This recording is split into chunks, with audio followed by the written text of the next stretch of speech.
जगत प्रसाद नाडा जी आपण आगे आगामी निर्वाचन विषय रे वक्तव्य रखिबे।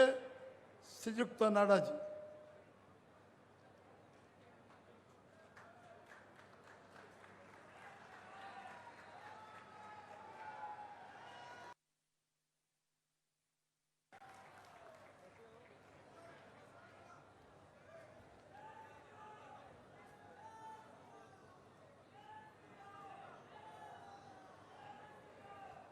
बोलिए भारत माता की, भारत माता की, भारत माता की। आज के इस चुनावी जनसभा में मंच पर उपस्थित हमारे बहुत ही जुझारू और कर्मशील अध्यक्ष सम्माननीय मनमोहन सामल जी, हमारे भारतीय जनता पार्टी के राष्ट्रीय उपाध्यक्ष और केंद्रपाड़ा से हमारे प्रत्याशी वरिष्ठ नेता सम्माननीय बैजयंत जय पांडा जी, हमारे बहुत ही लोकप्रिय प्रत्याशी आप सबके प्रिय डॉक्टर प्रदीप पानीगढ़ी जी,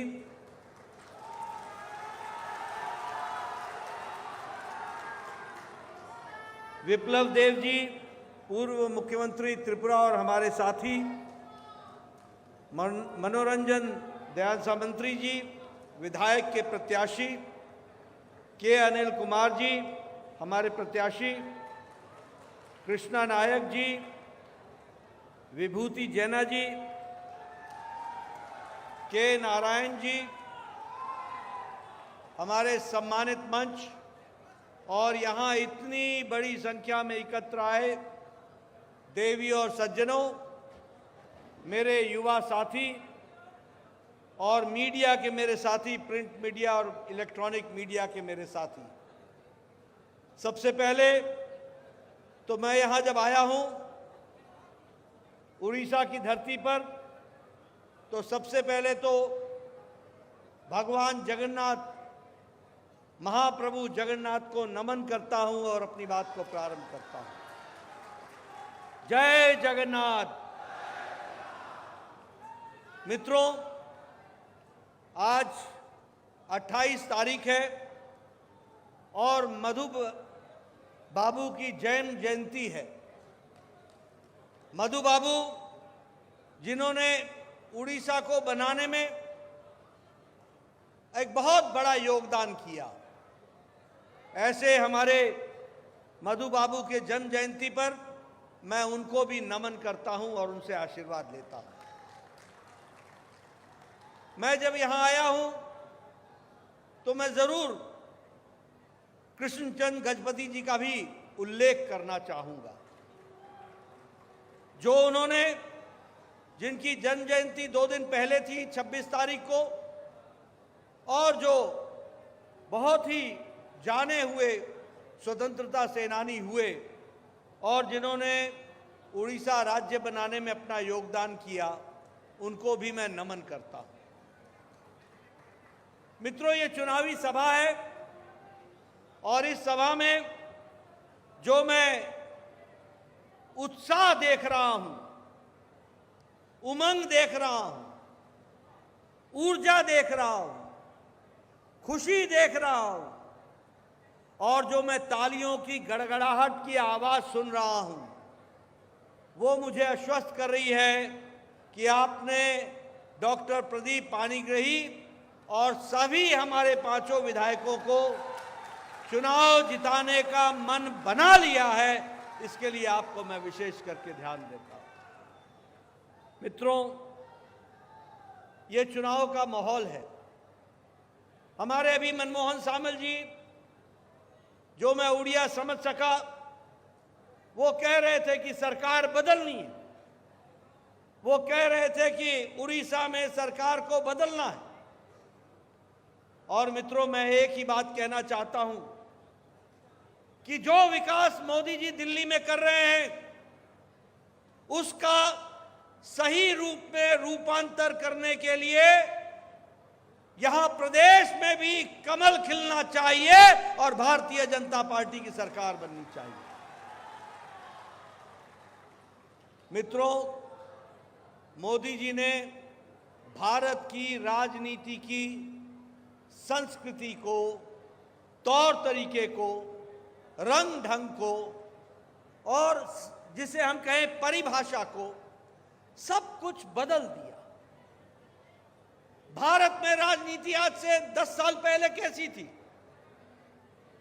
आदमी इस मानसिकता का हो चुका था कि इस देश में कुछ नहीं बदलेगा, सब ऐसे ही चलेगा, यहां कुछ बदलने वाला नहीं है, ये तो ऐसे ही रहेंगे, राजनीति भ्रष्टाचारियों के हाथ में ही रहेगी। ऐसी मानसिकता के दौर से गुजर रहा था भारत। लेकिन मोदी जी के राजनीति में और प्रधानमंत्री बनने के बाद आज दुनिया कह रही है कि भारत बदल गया है और अब विकसित भारत के संकल्प को लेकर चल पड़ा है, उसकी तरफ आगे बढ़ा। इसलिए आज बदलता भारत का दौर दिख रहा है, लोगों में उत्साह है। यह सिर्फ प्रदीप पाणिग्राही जी को चुनाव जिताने का नहीं है, यह सिर्फ के अनिल कुमार को जिताने का नहीं है, यह सिर्फ कृष्ण कुमार नायक को जिताने का नहीं है, यह विभूति जेना को जिताने का ही नहीं है, यह के नारायण को चुनाव जिताने का नहीं है। यह चुनाव मोदी जी के नेतृत्व में विकसित भारत के संकल्प को पूरा करने का चुनाव है और उड़ीसा को आगे बढ़ाने का चुनाव है। पहले राजनीति होती थी जाति के आधार पर, धर्म के आधार पर, मजहब के आधार पर, इलाके के आधार पर। लेकिन मोदी जी ने भारत की राजनीति विकासवाद से जोड़ दी और विकास की तरफ ले गए, देश को आगे बढ़ाने का काम लिया है। और इसीलिए अब पॉलिटिक्स है रिपोर्ट कार्ड पॉलिटिक्स, पॉलिटिक्स है डेवलपमेंट की, पॉलिटिक्स है परफॉर्मेंस की, पॉलिटिक्स है अकाउंटेबिलिटी की, पॉलिटिक्स है जवाबदेही की। ये अगर किसी ने इस परिभाषा को लागू किया है तो प्रधानमंत्री नरेंद्र मोदी जी के नेतृत्व ने इसको लागू किया, यह भी हमको ध्यान में रखना चाहिए। आज मित्रों, आपको खुशी होगी, हमारे 2 वरिष्ठ नेता यहां बैठे हैं, बैजयंत पांडा जी और प्रताप मनमोहन श्यामल जी, दोनों अर्थनीति के बारे में गहरा ज्ञान रखते हैं। सारी दुनिया की अर्थनीति कोरोना के चपेट में आने के बाद और यूक्रेन के युद्ध के कारण आज सारे देशों की इकोनॉमी और अर्थनीति गड़बड़ा गई, डगमगा गई। लेकिन मोदी जी के नेतृत्व में आज अगर किसी को चमकता हुआ सितारा दिखता है तो वो भारत की अर्थनीति दिखती है, ब्राइट स्पॉट दिखता है तो भारत की अर्थनीति दिखती है। आपको जानकर खुशी होगी कि आज भारत पिछले 10 सालों में 11वें नंबर की अर्थव्यवस्था थी, 11वें नंबर की अर्थव्यवस्था। लेकिन मोदी जी के नेतृत्व में लंबी छलांग लगाकर आज भारत ब्रिटेन को, जिस ब्रिटानिया ने हमको 200 साल राज किया, उस ब्रिटानिया को पछाड़कर भारत आज 5वें नंबर की अर्थव्यवस्था बन गया है, 5वें नंबर। और मित्रों, पाणिग्राही जी को चुनाव जिता के भेजना, उड़ीसा से सभी सांसदों को चुनाव जिता के भेजना, मोदी जी तीसरी बार प्रधानमंत्री बनेंगे और 2 साल के अंदर भारत तीसरी आर्थिक शक्ति बन जाएगा, तीसरी सबसे बड़ी आर्थिक शक्ति बन जाएगी। आज दवाइयों में, मेडिसिन के मैन्युफैक्चरिंग में भारत आज दूसरे नंबर पर दुनिया में खड़ा है। सबसे सस्ती और सबसे असरदार दवा आज भारत बनाने लगा है। दुनिया की डिस्पेंसरी बन गया भारत, दुनिया की डिस्पेंसरी। 128% हमारा एक्सपोर्ट बढ़ गया है। और ऑटोमोबाइल में, गाड़ियां बनाने में, आपने सुना होगा बचपन में जापान की गाड़ियां, जापानीज टोयोटा, डैटसन। आज भारत जापान को पछाड़कर ऑटोमोबाइल मार्केट में और मैन्युफैक्चरिंग में भी भारत आज तीसरे नंबर पर आकर के खड़ा हो गया, तीसरे नंबर पर आकर के खड़ा। पेट्रोकेमिकल्स में हम आगे बढ़ गए, 106% हमारा एक्सपोर्ट बढ़ गया। और अगर हम कहें मोबाइल में, तो मैं बार बार लोगों को कहता हूं, आप सबके हाथ में मोबाइल है ना? सबके हाथ में मोबाइल है ना? आज से 10 साल पहले इस मोबाइल पे लिखा होता था मेड इन चाइना, इस मोबाइल पे लिखा होता था मेड इन ताइवान, आपके मोबाइल पे लिखा होता था मेड इन कोरिया, आपके मोबाइल पे लिखा होता था मेड इन जापान। आज आपके मोबाइल पे लिखा हुआ है made in Bharat, made in India. Apple mobile भी अब भारत में बनने लगा है। ये भारत की बदलती तस्वीर है जिसको हमको याद करना है। आप बताइए, मोदी जी के नेतृत्व में गांव, गरीब, वंचित, पीड़ित, शोषित, दलित, युवा, किसान, महिला, इनको ताकत मिली ना? इनको ताकत मिली है ना? इनको ताकत मिली है ना? जरा बताओ। आप देखो, आज आपके गांव की सड़कें पक्की सड़क से जुड़ गई हैं। 1.5 लाख पंचायतों को ऑप्टिकल फाइबर से जोड़ा जा रहा है। कॉमन सर्विस सेंटर खुल रहे हैं। यहां हमारे बैजयंत पांडा जी लंबे समय से सांसद रहे, मनमोहन शामिल लंबे समय से विधायक रहे, मनमोहन जी आप मंत्री भी रहे। आप बताइए, आज से 20 साल पहले एक पंचायत के विकास के लिए 2.5 से 3 लाख रुपए मिलता था साल का।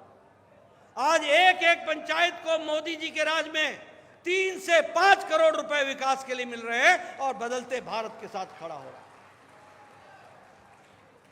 इसलिए विकास के दृष्टि से आज 55,000 नेशनल हाईवे की सड़कें बन गई। 55,000, 51,886 हमारे रेलवे की लाइनें बन गई। और जब मैं गरीब की बात करता हूं तो प्रधानमंत्री गरीब कल्याण अन्न योजना, यानी 80 करोड़ लोगों को मोदी जी 5 किलो गेहूं या 5 किलो चावल और 1 किलो दाल मुफ्त हर महीने दे रहे हैं, हर महीने। और उड़ीसा में 3 करोड़ 20 लाख लोगों को यह दिया जा रहा है, 3 करोड़ 20 लाख लोगों को।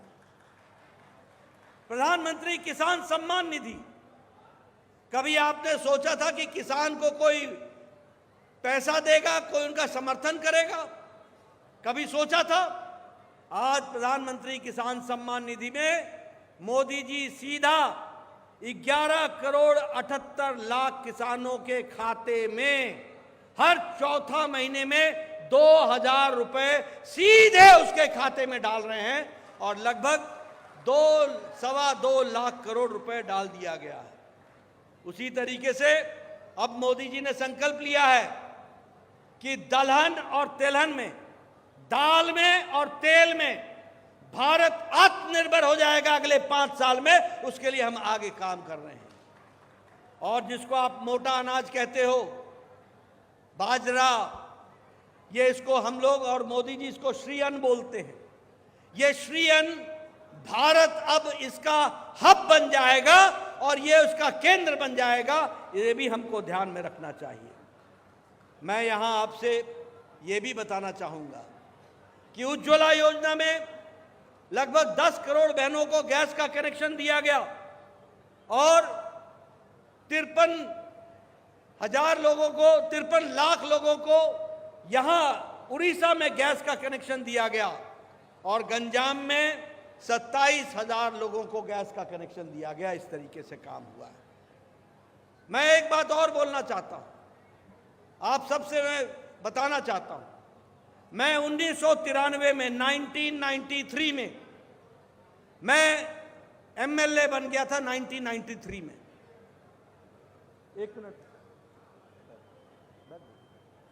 1993 में एमएलए बन गया था। और उस समय मेरा बीडीओ मेरे पास आकर कहता था, नड्डा जी आप बताओ, आप इंदिरा आवास योजना में इस साल आपको एक पंचायत में 2 घर मिले हैं। इंदिरा आवास योजना 2 घर किसको देने हैं, किसको दिया जाए? मैं हंसते हंसते बोलता था, भैया तू ही रख ले, मैं कहां बांटूंगा, 1 अनार 100 बीमार कहां बांटूंगा। लेकिन तस्वीर बदली, मोदी जी भारत के प्रधानमंत्री बने, पिछले 5 सालों में 4 करोड़ मकान बना करके पक्के मकान दिए गए। 4 करोड़, एक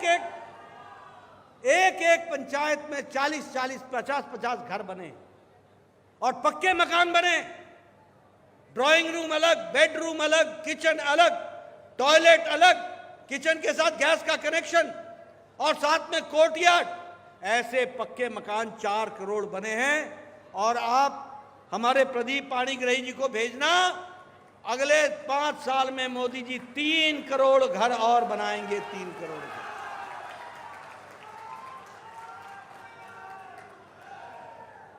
आप लोग अभी बिजली का बिल भरते हो, अपने घर का बिजली का बिल देते हो। अगले 5 साल में मोदी जी के नेतृत्व में अब बिजली के बिल से आप मुक्त हो जाओगे। एक स्कीम प्रधानमंत्री जी ने चलाई है जिसका नाम है पीएम सूर्य घर मुफ्त योजना। सौर ऊर्जा हर एक को दिया जाएगा, हर एक घर का छत को दिया जाएगा सौर ऊर्जा। और सौर की ऊर्जा से आपके घर की बिजली चलेगी और जो बिजली एक्स्ट्रा होगी वो सरकार खरीद लेगी और आपको आमदनी का जरिया हो जाएगा। इस तरीके से अब काम चलेगा।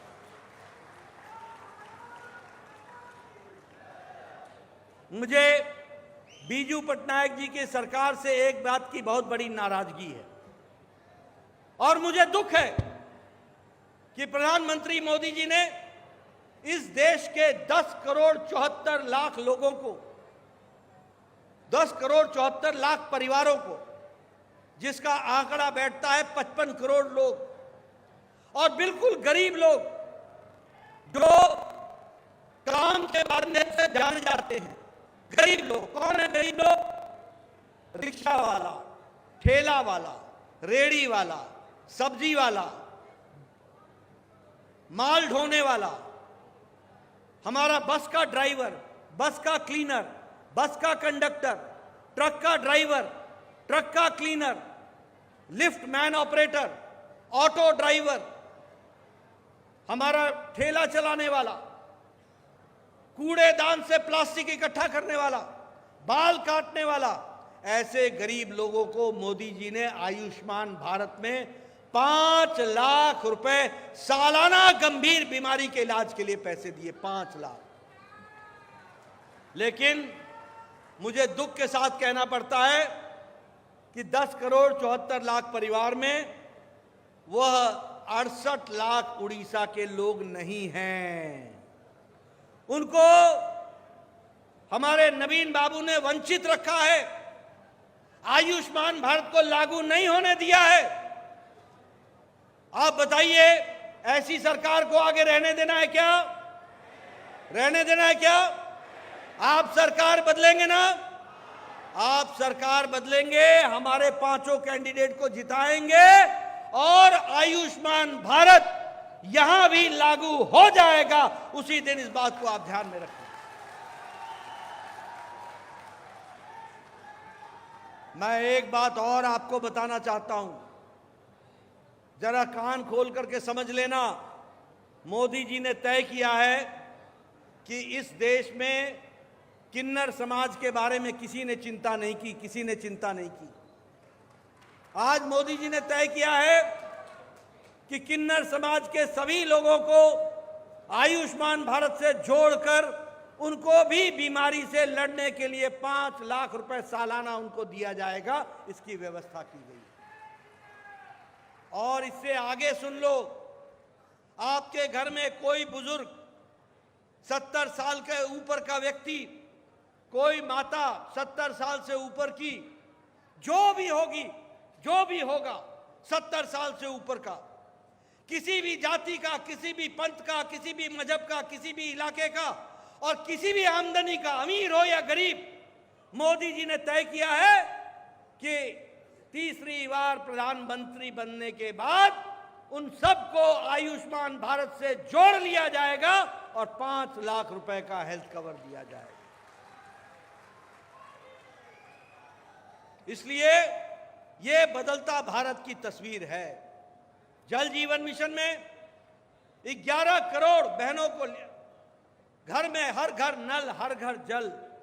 और आपको जानकर खुशी होगी कि 62 लाख कनेक्शन हमको उड़ीसा में दिया है और आपके जिले गंजाम में 2 लाख गैस का इसका कनेक्शन दिया गया है। 2 लाख, हर घर नल, हर घर जल। और आगे मोदी जी के राज में कोई भी घर बिना जल के कनेक्शन के नहीं रहेगा। और अब हम उज्ज्वला योजना में भी गैस पाइप से पहुंचाएंगे, सिलेंडर से नहीं, पाइप से पहुंचाने का काम करेंगे। इस तरीके से विकसित भारत को ले जाएंगे। मित्रों, मैं यहां आपको यह भी बताना चाहता हूं कि इस विकास के साथ साथ आपको विपक्ष की सरकार होने के बावजूद भी मोदी जी ने यहां आपको आर्थिक दृष्टि से पैसा देने में कोई भी कमी नहीं छोड़ी है। जो आपका टैक्स में अधिकार था वो 3.5 गुना प्रधानमंत्री मोदी ने बढ़ा दिया है। जो आपको ग्रांट इन एड, जो आपको मदद के रूप में मिलता था, उसको भी मोदी जी ने 3.5 गुना बढ़ा दिया है। आपको जानकर खुशी होगी कि इंडियन इंस्टीट्यूट ऑफ मैनेजमेंट का परमानेंट कैंपस संबलपुर में स्थापित कर दिया गया है और स्मार्ट सिटी में राउरकेला और भुवनेश्वर को जोड़ लिया गया है और 2000 करोड़ रुपए उसके लिए दिए गए हैं। आज उड़ीसा में नेशनल हाईवे में 4300 किलोमीटर की सड़क बन रही है। और आपको जानकर खुशी होगी कि रायपुर से विशाखापट्टनम तक ग्रीन कॉरिडोर बनाया जा रहा है और रेलवे में 12 गुना हमारा बजट उड़ीसा का बढ़ा दिया गया है, 12 गुना बढ़ा दिया गया है। ये भी आपको ध्यान रखना चाहिए। वंदे भारत ट्रेन पुरी से लेकर विशाखापट्टनम तक, राउरकेला से लेकर भुवनेश्वर पुरी तक और हावड़ा से लेकर पुरी तक इसको चला दिया गया है। 4 नए एयरपोर्ट ऑपरेशनल कर दिए गए। झारसुगुड़ा, जयपुर, राउरकेला और उत्केला, ये चारों एयरपोर्ट को ऑपरेशनल कर दिया गया है। और सबसे बड़ी बात यह है कि Indian institute of science education and research 1600 crore रुपए की लागत से आपके इलाके में शुरू कर दिया गया है, आपके इलाके में लागू कर दिया गया है। आपको जानकर खुशी होगी, अमृत भारत 57 स्टेशन उड़ीसा में बन रहे हैं। और आपको यह भी जानकर खुशी होगी कि अब आपको एयरपोर्ट और रेलवे स्टेशन में फर्क नहीं महसूस होगा। वर्ल्ड क्लास का एयरपोर्ट बन रहा है तो वर्ल्ड क्लास का रेलवे स्टेशन भी बनेगा और उसको आगे बढ़ाया जा रहा है। अभी 25 रेलवे स्टेशन बन रहे हैं, 550 करोड़ रुपए उसके लिए अलॉट कर दिया गया है। इसलिए मित्रों, हम आपसे निवेदन करने आए हैं कि आप प्रदीप कुमार पाणिग्राही जी को, जो लंबे समय से पॉलिटिक्स में हैं, लगभग 30 साल से समाज से जुड़े हुए हैं, सादे स्वभाव के लिए जाने जाते हैं, सबको साथ लेकर चलते हैं, इसलिए इनको आप चुनाव जिताइए बोलिए इनको चुनाव जिताएंगे ना? जोर से बोलिए, जिताएंगे ना? धन्यवाद। और इसके साथ साथ छतरपुर से कृष्णचंद्र नायक को आप चुनाव जिताएंगे। और गोपालपुर से विभूति भूषण जैना को आप चुनाव जिताएंगे। और बिरहामपुर से अनिल कुमार को चुनाव जिताएंगे। और दीघा फांदी से सिद्धांत मोहपात्रा को आप चुनाव जिताएंगे। चिकटी से मनोरंजन दयान समंत्रे को जिताएंगे। और मोहाना से प्रशांत मलिक को आप चुनाव जिताएंगे। और परालखेन मुंदी से आप के नारायण राव को चुनाव जिताएंगे। जोर से बोलिए, आप चुनाव जिताएंगे ना? कमल पर बटन दबाएंगे ना? इसके साथ साथ मैं आपको यह भी बता दूं,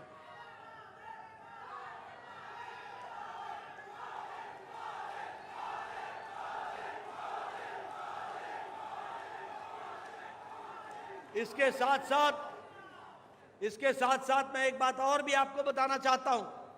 आप इनको चुनाव जिताएंगे तो स्पष्ट हो जाएगा कि आप नवीन बाबू की सरकार को गिराएंगे। उसके लिए आपको आगे बढ़ना पड़ेगा और अपनी सरकार बनानी पड़ेगी। मैं मित्रों एक बात और कहना चाहता हूं, और वो ये कहना चाहता हूं कि आप बताओ,